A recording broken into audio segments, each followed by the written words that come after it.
Double XL कहानी की शुरुआत में हम राष्ट्रीय त्रिवेदी नाम की एक लड़की को देखते हैं जो एक सुंदर सा सपना देख रही होती है कि वो शिखर धवन के साथ डांस कर रही है। तभी उसकी माँ गुस्से में आकर उसे उठने को बोलती है और उसे जल्दी से तैयार होने को बोलती है, क्योंकि हम देख पाते हैं कि आज सुबह उसे मिलने के लिए लड़के वाले आने वाले हैं। लड़के का नाम है रतन। लड़के से बात करने पर राशि देखती है कि उसका तो कोई फ्यूचर प्लान है ही नहीं, इसीलिए वो अपनी बात सामने रखती है और कहती है कि मैंने मास कम्युनिकेशन किया है, मुझे दिल्ली जाना है जॉब करने के लिए और मुझे स्पोर्ट्स प्रेजेंटर बनना है। पता चलता है कि दोनों ही एक दूसरे को ना कहने वाले हैं और इस वजह से दोनों ही खुश हैं। रतन कहता है कि राजश्री अपने मम्मी पापा को बता देगा कि उसे राजश्री थोड़ी हेल्दी लगी। गुस्से में राजश्री उसे कहती है कि तुम जो समोसा खा रहे हो ना वो भी अनहेल्दी है। और जाते जाते रतन उसे कहता है कि आप जो बनना चाहती हैं उसके लिए आपको वजन तो कम करना ही होगा। ये सुनकर राजश्री को बहुत बुरा लगता है। इस वजह से राजश्री की माँ भी बहुत गुस्से में होती है कि लड़के वाले वापस चले गए और वो गुस्से में ये भी कहती है कि दिन भर राजश्री पराठे खाते रहती है। रात में राजश्री टीवी में स्पोर्ट्स प्रेजेंटर को देखती है जो बहुत ही फिट लग रही है, एकदम लकड़ी की तरह, जिसे देखकर राजश्री खुद को आईने में देखती है और उदास हो जाती है। इसके बाद कहानी हमें दूसरी लड़की से मिलाती है जिसका नाम है सायरा, जो एक डिजाइनर है। वो दुकान में कपड़े ट्राई कर रही होती है लेकिन पहनते समय उसका ड्रेस फट जाता है। वो दुकानदार को बोलती है कि इससे बड़ा साइज दिखाने, लेकिन बदले में दुकानदार कहता है कि एक्सेल से बड़ा हमारे पास और कोई साइज नहीं है। इस वजह से सायरा टेंशन में आ जाती है कि वो आज रात कौन सा ड्रेस पहनेगी, क्योंकि आज रात उसे अपने बॉयफ्रेंड से मिलने जाना है। जिस पर उसकी दोस्त मीरा उसके बॉयफ्रेंड वीरेन के बारे में उल्टा सीधा बोलने लगती है कि वीरेन तो ज्यादा पढ़ा लिखा भी नहीं है, वो तुम्हें डिजर्व नहीं करता, जिस वजह से सायरा गुस्सा हो जाती है। अब रात में तैयार होकर वो वीरेन के साथ पार्टी में जाती है। फिर पार्टी में सायरा को उसके भैया कॉल करते हैं और उसे गुड न्यूज देते हैं कि डिजाइनर ट्रैवल लॉग फंडिंग का इंतजाम हो गया है। और खुशी से पागल होकर सायरा ये गुड न्यूज अपने बॉयफ्रेंड वीरेन को देना चाहती है, लेकिन वो पार्टी में लड़कियों को बात करते हुए सुनती है जो सायरा के मोटी होने का मजाक उड़ाते हैं और सोचते हैं कैसे ये मोटी लड़की को वीरेन जैसा लड़का मिल गया। सायरा ये सब सुनकर उदास हो जाती है और अपना गुड न्यूज वीरेन को सुनाती है उदास चेहरा लेकर। राजश्री के घर पे स्पोर्ट्स प्रेजेंटर का इंटरव्यू लेटर आता है और इस वजह से राजश्री की माँ अपनी बेटी पर बहुत गुस्सा होती है, लेकिन राजश्री के पिता उसका सपोर्ट करते हैं और कहते हैं कि अगर तुम करना चाहती हो तो करो। उसकी माँ ऐसा नहीं होने दे सकती क्योंकि राजश्री 30 साल की हो गई है और उसकी अभी तक शादी भी नहीं हुई है। उसकी माँ का मानना है कि अगर रिश्ता अभी नहीं हुआ तो कभी नहीं होगा। राजश्री किसी तरह अपनी मम्मी को मना लेती है ये कहकर कि इतने सारे कैंडिडेट के बीच उसे शॉर्टलिस्ट किया गया है, कोई तो बात होगा। ये सुनकर उसकी माँ मान जाती है, लेकिन एक शर्त पर, अगर ये जॉब नहीं होता है तो उसे शादी करनी होगी और दिल्ली जाकर वो अपने मौसी के घर पे रहेगी, होटल में नहीं।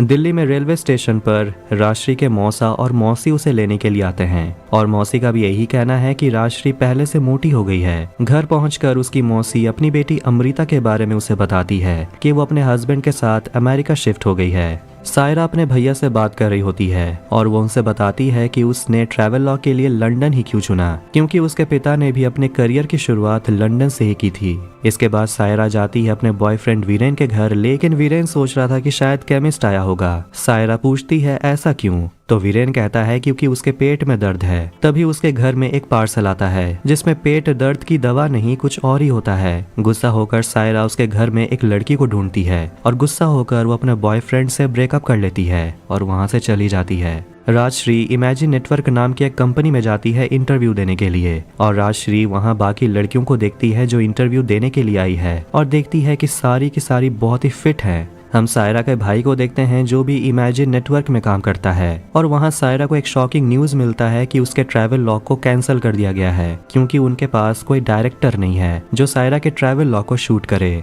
तो वहीं राजश्री को भी एक बैड न्यूज मिलता है कि चैनल के ओनर ने राजश्री को देखकर ही रिजेक्ट कर दिया, क्योंकि वो इस जॉब के लिए बहुत मोटी है। इस वजह से राजश्री गुस्सा हो जाती है और कहती है कि उसके पास काम का पूरा नॉलेज है, भले ही वो दिखती मोटी है तो क्या हुआ। और वो गुस्से में एम्प्लॉय को बोलती है कि चैनल के हेड को बुलाने के लिए, लेकिन पता चलता है कि चैनल का ओनर मिस्टर छाबड़ा लंदन में रहता है। सपना टूट जाने के कारण सायरा भी टूट जाती है और वो बाथरूम में रोती है और वहाँ उससे राजश्री मिलती है जो भी रो रही होती है। दोनों एक दूसरे से पूछते हैं कि उनके साथ क्या हुआ है। राजश्री उसे दिखाती है अपना स्पोर्ट्स प्रेजेंटर का वीडियो जिसे वो खुद डायरेक्ट भी की है, और ये देखकर सायरा उसे पूछती है क्या तुमने सच में इसे डायरेक्ट किया है, और वो राजश्री से कहती है उसके साथ काम करने के लिए, और अगर वो सायरा के साथ काम करती है तो उसे वापस जाकर किसी से शादी तो नहीं करनी होगी। जिसके बाद सायरा को उसकी डायरेक्टर राजश्री मिल जाती है और उसका कैमरामैन भी वहां आता है जो है श्रीकांत। उसके बाद तीनों आखिरकार लंदन पहुंचते हैं और एयरपोर्ट पर उन्हें पिक करने के लिए आता है जोरावर रहमान, जो उन्हें घर में लेकर जाता है सेटल होने के लिए, जहां सायरा और राजश्री एक ही कमरा शेयर करते हैं। चारों निकल जाते हैं लंदन घूमने के लिए और शूट करने का लोकेशन ढूंढने के लिए। रात में एक बार में राजश्री जोरावर को बताती है कि असली में एक स्पोर्ट्स प्रेजेंटर बनना चाहती थी, और जोरावर उसका टैलेंट देखकर हैरान रह जाता है और सोचता है कि तुम्हें किसी ने सिलेक्ट क्यों नहीं किया। अगले दिन शायरा का ट्रैवल लॉग स्टार्ट होता है जिसके लिए मॉडल्स का जुगाड़ जोरावर करता है। वीडियो देखकर सायरा बहुत खुश होती है क्योंकि काम बहुत अच्छा हो रहा है। तभी जोरावर आकर एक खुशखबरी देता है कि उसने कपिल देव को मनाया है राजश्री से मिलने के लिए ताकि वो उसका इंटरव्यू ले सके। अगले दिन सायरा इंटरव्यू के लिए राजश्री को तैयार करती है, जिसके बाद कपिल देव उससे मिलने आते हैं और राजश्री कपिल देव का इंटरव्यू लेती है और इंटरव्यू बहुत ही अच्छा जाता है क्योंकि कपिल देव राजश्री को कॉम्प्लीमेंट करते हैं कि उसने बहुत अच्छा इंटरव्यू लिया और आज जैसा मजा उसे पहले कभी नहीं आया। अब इस मोमेंट को वो चारों बार में जाकर सेलिब्रेट करते हैं। चारों जमकर ड्रिंक करते हैं और जब चारों पीकर बाहर निकलते हैं तो उन्हें इमेजिन नेटवर्क चैनल का ओनर मिस्टर छाबड़ा मिलता है और राजश्री और जोरावर इंटरव्यू वाला क्लिप श्रीकांत के लैपटॉप से निकालकर पेन ड्राइव में मिस्टर छाबड़ा को दे देते हैं। लेकिन फिर पता चलता है कि जो क्लिप जोरावर ने कॉपी किया था वो तो इंटरव्यू वाला था ही नहीं। लेकिन इस बात से राजश्री को ज्यादा फर्क नहीं पड़ता। उसे दुख इस बात का है कि जब उसकी मम्मी ने उसे कॉल किया था तो उसकी मम्मी ने राजश्री से कहा कि तुम्हें जल्दी एक लड़के से शादी कर लेनी चाहिए और ये लड़का तुम्हारी तरह हेल्दी है। उसकी माँ को इस बात से फर्क पड़ता ही नहीं है कि उसकी बेटी ने कपिल देव का इंटरव्यू लिया, जिस पर सायरा कहती है कि चाहे कुछ भी हो जाए हम बस लोगों से यही कहते रह जाते हैं कि हमें एक्सेप्ट कर लिया जाए,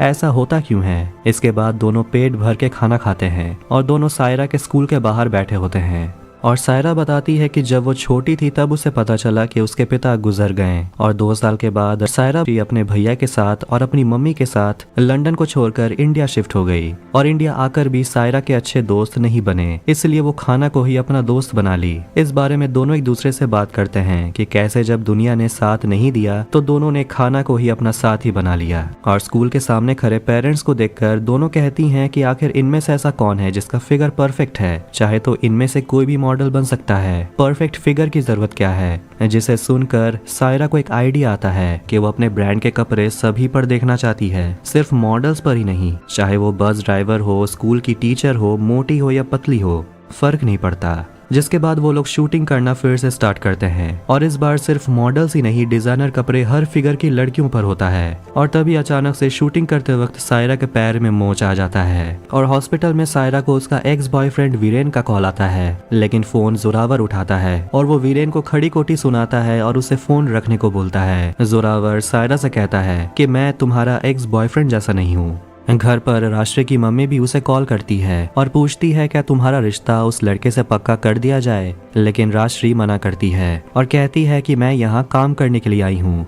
लेकिन उसकी माँ बात को समझती नहीं और राजश्री गुस्से में फोन काट देती है। श्रीकांत राजश्री से कहता है कि हमें कपिल देव वाला इंटरव्यू इंटरनेट पे अपलोड कर देना चाहिए, लेकिन राजश्री मना करती है क्योंकि ऐसा करने पर वो फिर से उम्मीद लगाएगी और उसका उम्मीद फिर से टूटेगा। वापस इंडिया जाकर शादी करना ही ठीक होगा। श्रीकांत भी अपनी दुख भरी कहानी शेयर करता है कि कैसे वो जब अपना पहला प्रोजेक्ट एक वाइल्ड लाइफ डॉक्यूमेंट्री शूट कर रहा था, उस डॉक्यूमेंट्री को देखने से पहले ही उसके पिता उसे छोड़कर चले गए और वो राजश्री को बोलता है हार नहीं मानने के लिए। अब अगले दिन आखिरकार सायरा का ट्रैवल लॉग खत्म होता है, जिसे देखकर वो बहुत खुश होती है। अब परसों वो सभी इंडिया निकल जाएंगे और जाने से पहले जोरावर उन सभी को अपने घर पर आने के लिए बोलता है। सायरा, राजश्री और श्रीकांत जोरावर के मम्मी से मिलते हैं और सभी बैठकर बातें करते हैं। तभी राजश्री को मिस्टर छाबड़ा का कॉल आता है और राजश्री ये सोचती है कि उनके पास तो गलत वीडियो चला गया, तो उसने मुझे कॉल क्यों किया है। तभी मिस्टर छाबरा बताते हैं कि उसने कपिल देव वाला इंटरव्यू देखा